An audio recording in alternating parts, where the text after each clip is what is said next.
Jewe dafisi intasho tseshengero Philadelphia kuichengero Kiremba. Imana ibahesagire. Jewe ndagomba kushimira uwungere w'Ikiremba kumutumira yampaye kuza Ikiremba kuvuga ijambo ry'Imana.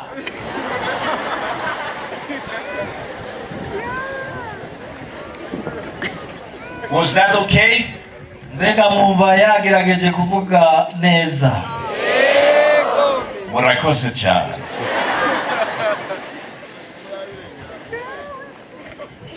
First of all, I want to express our gratitude to Kiremba. Ubwa mbere na mbere nagomba ntangure gushimira ishengero ry'Ikiremba. Tuwungere wa mbere, uwungere wa kabiri. Senior Pastor and Deputy.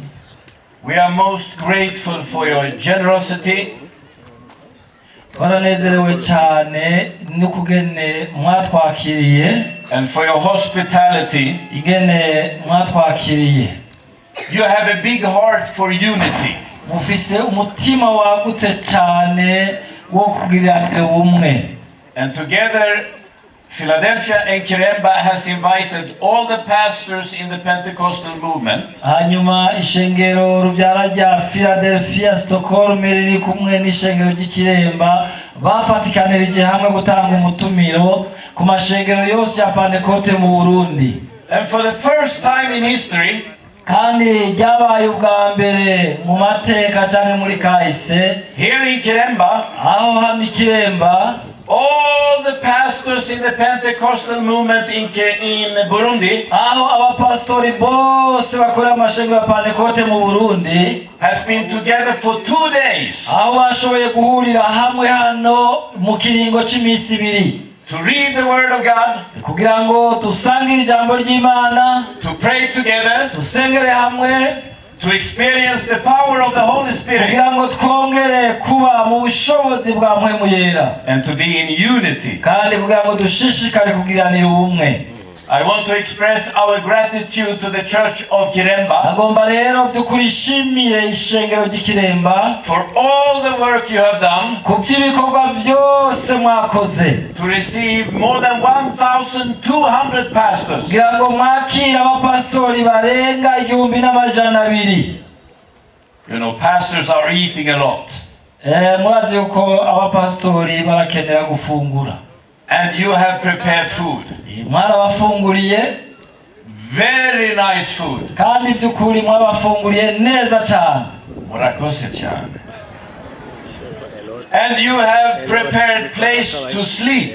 kandi mwongeye ko murategura naho kubaryamika urara. 1,200 pastors. Abapastori bangana 1,200.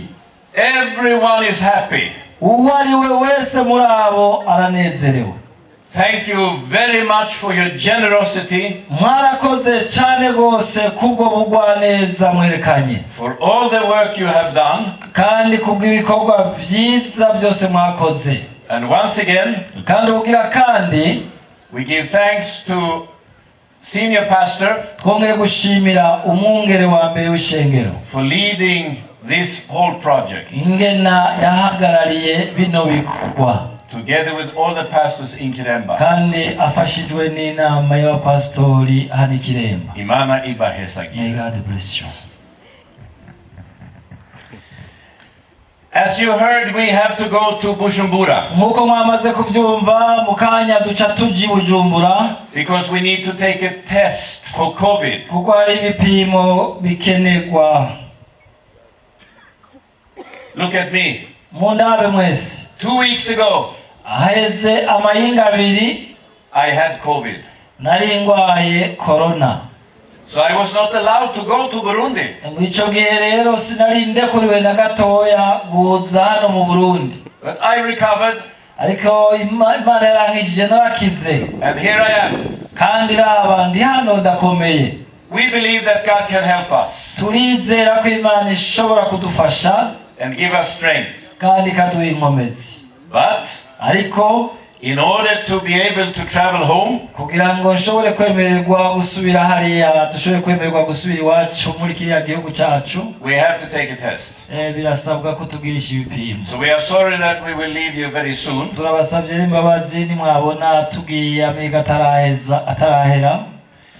Together with me tuzoba turi kumwe is also Pastor Andreas Frankner, n'urya pastor yitwa Andreas Frankner, umwungere wa gatatu. He is a third senior pastor.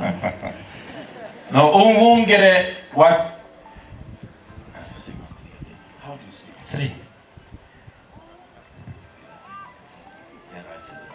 I said right. Ariko arambaza ko yavuze neza, yagomba kuvuga ngo n'umwungere wa gatatu. Sorry. Ngo mumubabarire ni ivyo yashaka kuvuga nyene. He is leading all the work we do around the world. Niwe uriya mu Pastor Andreas Frankner ni wajejwe ibikorwa byo kujana ubutumwa mu isi yose aho bakorera. And together with me bakoranye n'uyu mwungere is also missionary Bengt and Susanne Klingberg. Bari kumwe hamwe n'uyu mwungere nawe bari kumwe n'ujya muryango wa Bengt Klingberg n'umufasoni we yitwa Susanna. They are missionaries from Philadelphia Church. Barungitswe n'abamisiyoneri n'ishengero rya Philadelphia. But they live in Tanga in Tanzania. Bagenda gukorera kandi baba hari Tanga muri Tanzania. From all of us, kuri twebwe twese we feel very much at home in Kiremba. Twumva ko twari muhira turi hano i Kiremba. And we have been so blessed by you. Kandi by'ukuri twarahezagiwe cyane turi kumwe namwe. So God bless you. None rero Imana ibamere umugisha. Let me share a word from the scripture. Reka rero munkundire dusangire amajambo y'Imana ari mu vyanditswe vyera. Romans chapter 14. Dusome mu kete y'Abaroma, kete cy'Abaroma igice cya 14 and verse 17. Turasoma umurongo wa 17. Romans chapter 14.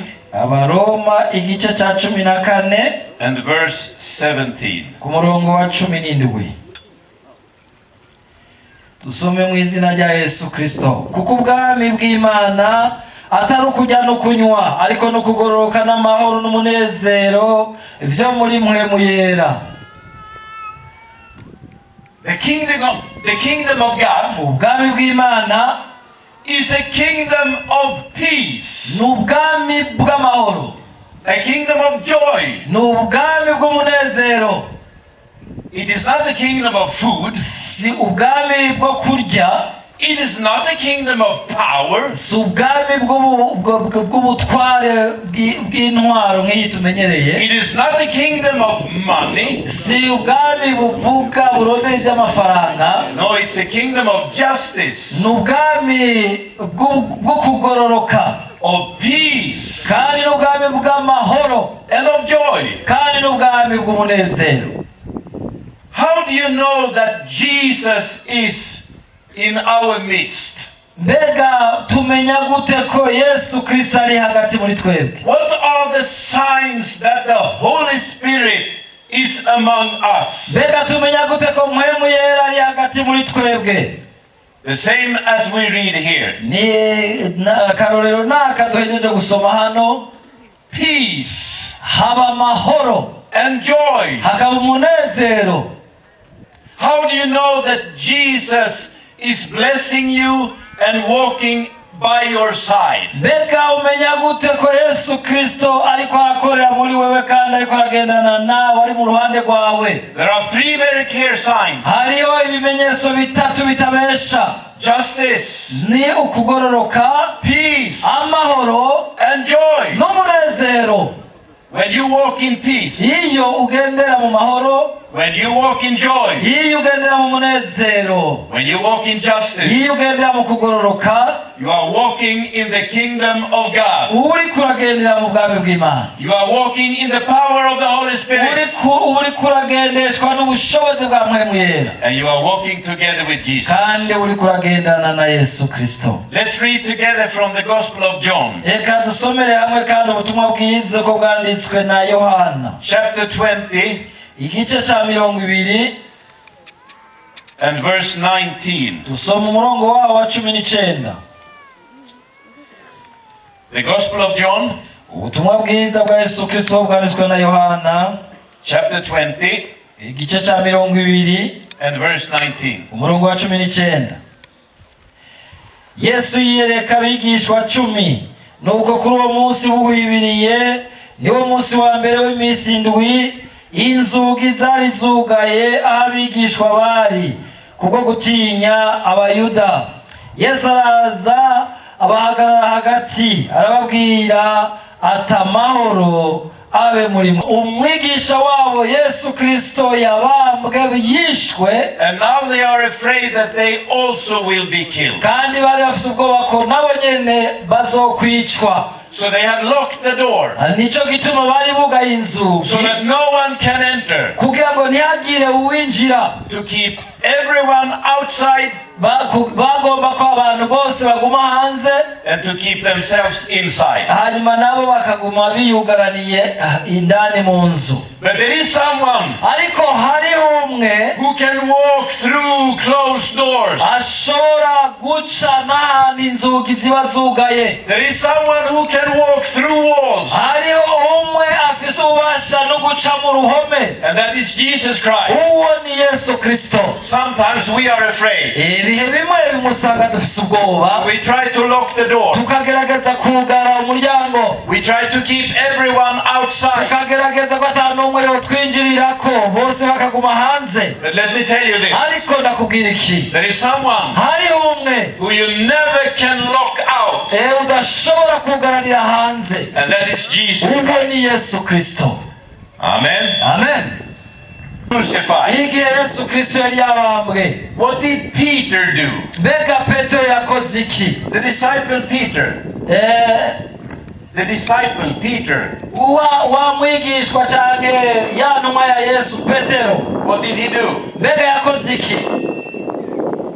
He denied Jesus Yari yarihakanye Yesu 3 times. ibihetangabo gatatu. He even cursed. No kurahira yari yarahiye. I don't know that man. Avuga ngo sindanamuzi nawe ndamuzi.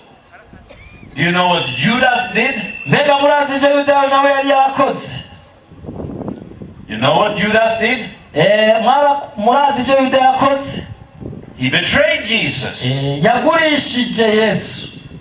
Do you know what all the other disciples did? Mbega muribuka ivyo izindi ntumwa canke abandi bigishwa ba Yesu bakoze?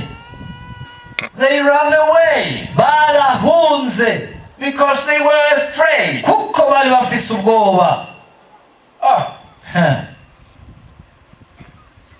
So here we have Aha rero ico dufise 11 cowards. 11 cowards. dufise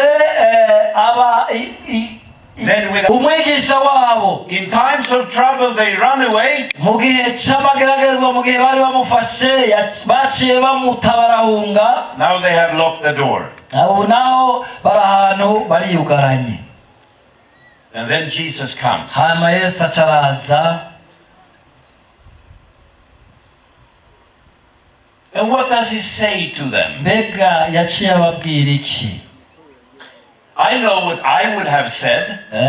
Iwe yarazi ivyo yategerezwa. Je ndazi nka jewe ivyo nari kubabwira. If I would have been Jesus, Iyo jewe nari kuba ni Yesu, and if I have elected 12 disciples, nkaba naratoranije intumwa 12, if I have spent 3 years with them, kandi nkaba namaranye nabo imyaka 3 yiramvuriye, teaching them about the love of God, ndabigisha ivyerekeranye n'urukundo rw'Imana, and then when I needed them as most, mu gihe naba ndabakeneye gusumba ibindi bihe, they denied me bagaca banyihakana, and they ran away. bagaca bana bagahunga. I know exactly what I would say. Jewe urazi ico nobabwira, ndazi ico nobabwira. Peter, stand up.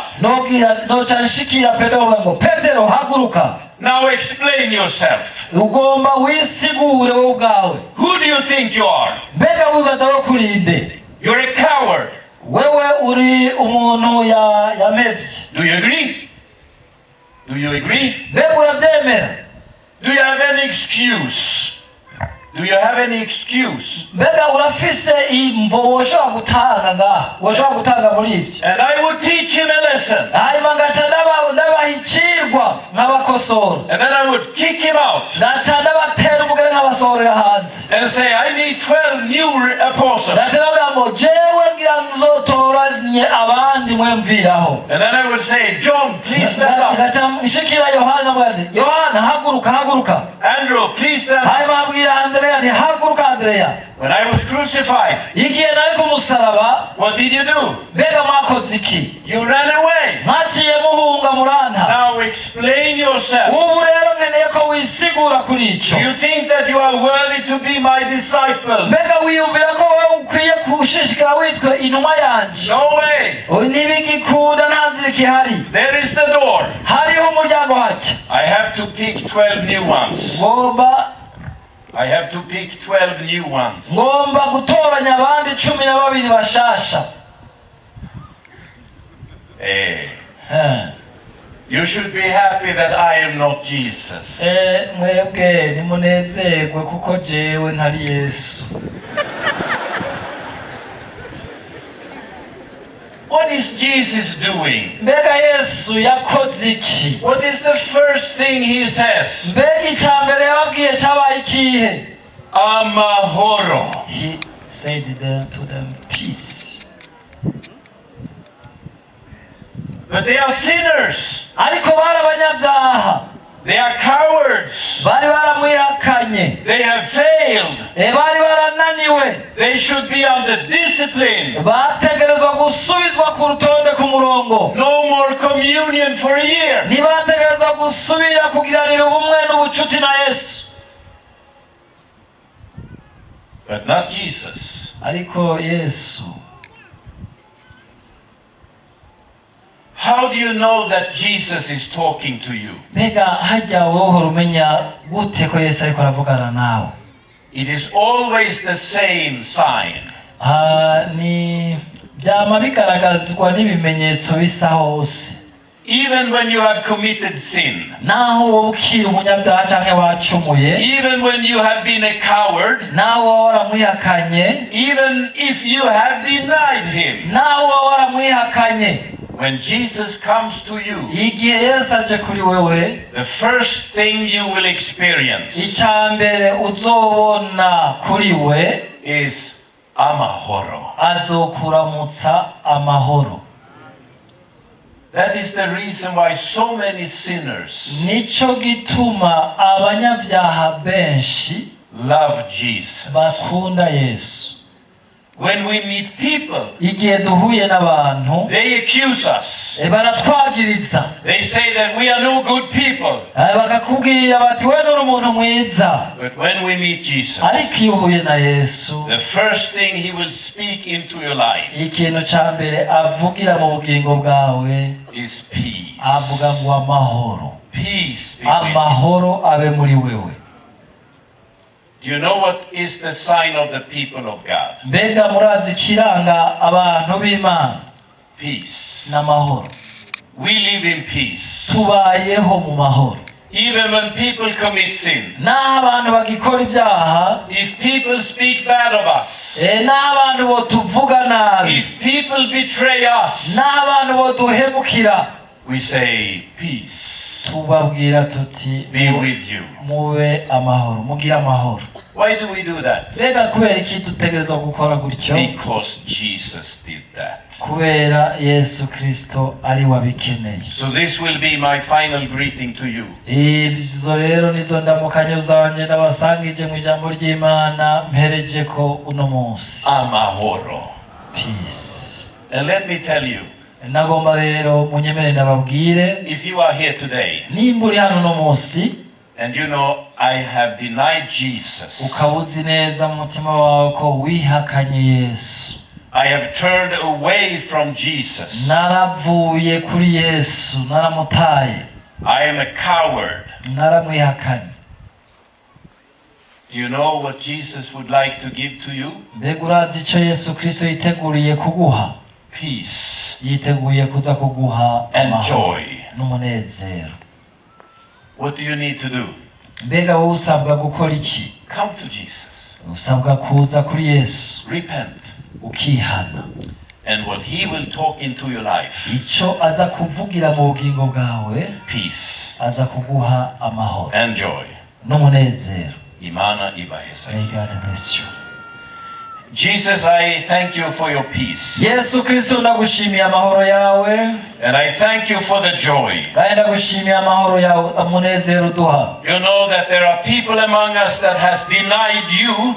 Urazi ko abantu bamwe bari hano bakwihakanye. You know that sometimes we live in fear. Kandi urazi ko rimwe na rimwe tubaho dufise ubwoba. You know that sometimes we lock the door. Urazi ko rimwe na rimwe twugara imiryango. We try to keep you outside our lives. Kukugaranira hanze mu buzima bwacu mu bugingo bwacu. But you can walk through locked doors. Ariko urafise ububasha bwo guca no mu rugi rwugaye. And you can walk through any wall. Kandi urashobora guca no mu mpome mu ruhome urwo arirwo rwose. And around you there is always the same thing. Kandi mwami wamukikijwe na vya bintu nyene bikuranga. Peace and amahoro n'umunezero. Let us be a part of your kingdom. Reka mwami tubaho mu bwami bwawe. Let my own life be a part of your kingdom. Reka mwami ubuzima bwanje ubugingo bwanje bwerekane ko ndi mu bwami bwawe. Let my family be a part of your kingdom. Ndasavye mwami n'umuryango wanje ube uwo mu bwami bwawe. Let my marriage be a part of your kingdom. Ndagusavye kandi mwami n'ubukwe mwami imubano wabubatse werekane ko bari mu bwami bwawe. Let us live in peace and joy. Utwemerere mwami tubeho mu mahoro no mu munezero. Let the church be a part of your kingdom.